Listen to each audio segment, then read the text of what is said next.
The Codex Gigas, also known as the Devil's Bible, due to the large illustration of the devil on the inside of the giant book, it is also connected to the legend surrounding its creation. It is largely thought to have been created in the early 12th century in the Benedictine monastery of Bodlajica in Bohemia. According to legend, the Codex was created by a character known as Herman the Recluse in the Benedictine monastery near Chirdim in the Czech Republic. The monastery was destroyed sometime in the 15th century during the Hussite Revolution. The Codex was thankfully rescued and taken to the Benedictine monastery in Břevnov. From 1477 to 1593, it was kept in the library of a monastery until it was taken to Prague in 1594 to form part of the collections of the Emperor Rudolf II. In 1648, it was taken as war booty by the Swedish army. In 1697, it would escape destruction again when a fierce fire broke out at the royal castle in Stockholm, subsequently destroying the royal library. The Codex was rescued from the flames by being thrown from a window. According to the vicar, Johan Erikssons, the Codex landed on a bystander, injuring him quite badly.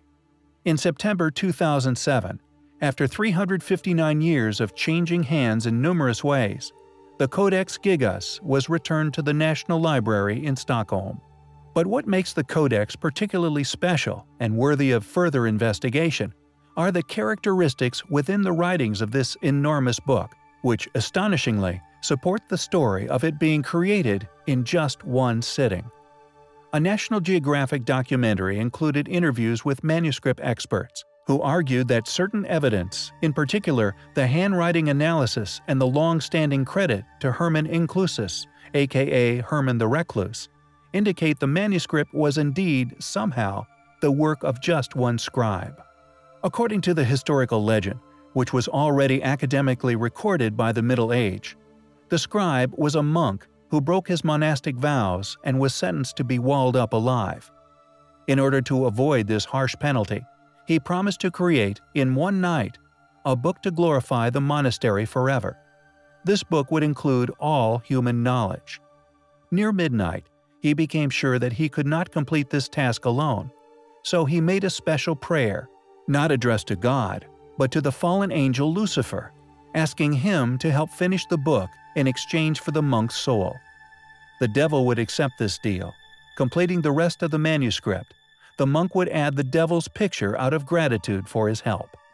Many specialists within the area of writing, forensic analysis, and also numerous replication attempts have indicated that the level of uniformity within the writings lean towards the impossible.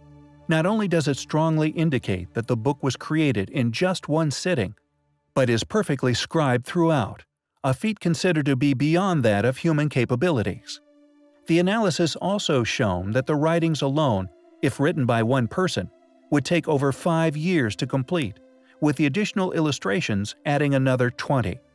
Yet it must be noted, it has been concluded on many occasions that no mere mortal is capable of such uniform writings within this time period. There would have inevitably been some form of evolution within the style. Of course, it must be remembered, although there is a highly compelling story attached to the origins of this giant book, its creation still largely remains a mystery. How big would you have to be for it to comfortably rest in one's lap? What sort of person, if of course it was a person, could have written the Codex Gigas? And how did they write it? It is most certainly one of the world's most mysterious books.